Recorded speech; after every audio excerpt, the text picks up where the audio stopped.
Hello, today I'm going to give you some tips on how to write a case analysis as I run you through with the outline used in writing a case analysis. Generally, the case analysis has a title followed by the time context. Now, how to fill out this part of the outline, the time context?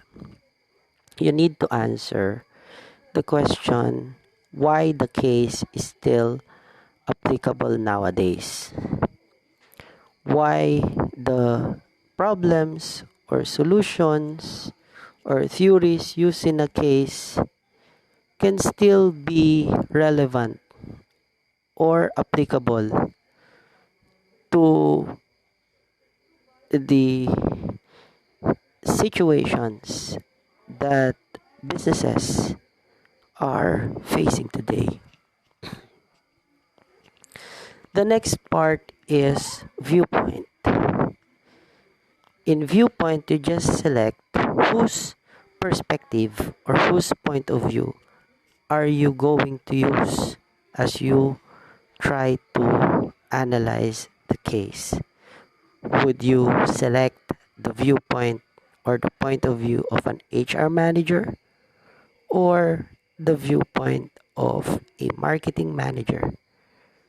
Or maybe you would like to select the viewpoint of an employer or the viewpoint of a manager.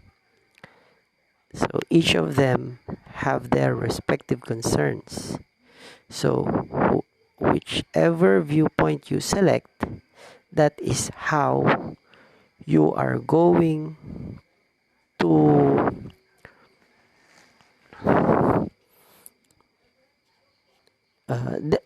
their considerations is what you will use or what you will consider as you analyze the case. So you just select one. Then the next part is statement of the problem. You can express this in the form of a question. You may use the template at the end of the case analysis. So write whose viewpoint you use. For example, HR manager. The HR manager will be able to answer the following. So if you have first question, what could be the solution for? Okay, so you just follow that. Or how can you solve? Ayan. Next part of the case analysis is statement of objectives. It's basically translating the problem into objectives. So if the statement of the problem is in an interrogative form, then statement of objectives will be in declarative form. So you may use the template at the end of the case analysis. The HR manager, if that is the viewpoint that you used, will be able to. So if the question or if the first problem is what solutions can be suggested for, then you just change it to a declarative one. You select a verb that the HR manager should be able to do. For example, if the question is what solution could be suggested for, so the objective would be find out a solution for. Next part is areas for consideration. For areas for consideration, the most popular technique that we use is the TOS analysis. So T, which stands for threats, O for opportunities, S for W for weakness, and S for strengths. Now, the threats and opportunities,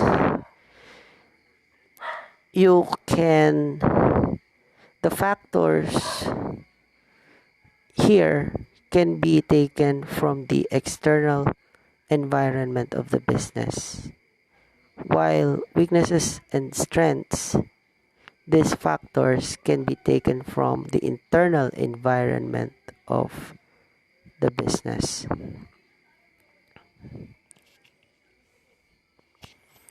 Next is alternative courses of action. Once you have done your TOES analysis, you can now think of solutions that will be feasible or possible given the threats and opportunities that you have cited and given the strengths and weaknesses of the company that you are analyzing. Then,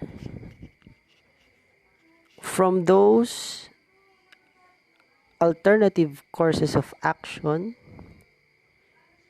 you try to select, for example, you have suggested 3 ACAs. We called alternative courses of action ACAs. You have 3 ACAs, then for your recommendation, you may select the best. Or you may recommend 2 or all of them. But the best, or simply just selecting the best among the 3 that you have suggested. Now, once you have selected the alternative courses of action that you would like to recommend, then in the conclusion part, you write there what are the reasons why you have recommended that alternative courses of action. Aside from citing your reasons, you may also back it up with theories or principles that will be applicable to support your claim that that is the best alternative courses of action to solve the problem. Now, the detailed plan of action is optional in most of the case analysis activities given in the academe. So, if you want to have a quick guide or learn more on how to write case analysis, you may check my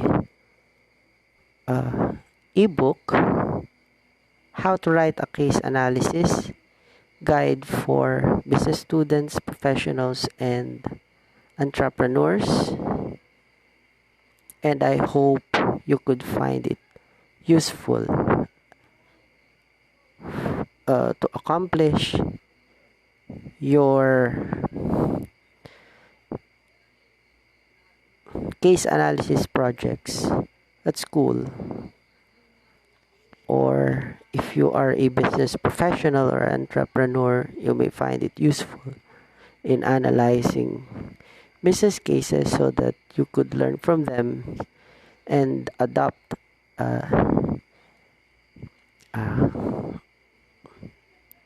and try to adapt it in solving or in improving, in solving problems for your business, or in improving your business. Till next time.